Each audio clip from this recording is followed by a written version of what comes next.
ফরিদপুরের নগরকান্দা উপজেলার লস্করদিয়া ইউনিয়নের অন্তর্গত শাকপালদিয়া সেনাবাহিনী ও পুলিশের যৌথ অভিযানে বিপুল পরিমাণ অবৈধ অস্ত্র ও মাদক সহ 18 জন দুষ্কৃতিকারীকে আটক করা হয়েছে।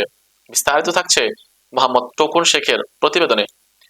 আটককৃতদের কাছ থেকে একটি সিঙ্গেল ব্যারেল পাইপ গান, একটি 12 গেজ কার্তুজ, 10টি ঢাল, 7টি বর্ষা, 8টি কাস্তে, 6টি রামদা, 5টি ছোট ছুরি, 4 কেজি গাঁজা, 102 পিস ইয়াবা, 6টি অ্যান্ড্রয়েড মোবাইল ফোন এবং একটি বাটন ফোন উদ্ধার করা হয়।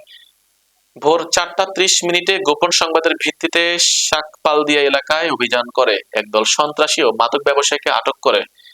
আটক ব্যক্তিরা হলেন মোহাম্মদ শহীদ মোল্লা, সিয়াম শেখ, মোহাম্মদ পারভেজ ফকির, মোহাম্মদ নাজমুল, আয়মান আশরাফ, ইয়াসিন মোল্লা, আজিম মোল্লা, মোহাম্মদ শাহজাহান শেখ, মোহাম্মদ রবিউল মোল্লা, মোহাম্মদ ইদ্রিস মোল্লা, আলিয়া বেগম, তামান্না আক্তার, মনিরা আক্তার, রুনা আক্তার, নাদিয়া বেগম, নূরজাহান ও জয়নব বেগম।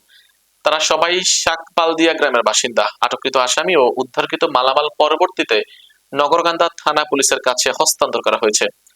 তাদের বিরুদ্ধে অস্ত্র ও মাদকদ্রব্য নিয়ন্ত্রণ আইনে পৃথক মামলা দায়ের করা হয়েছে।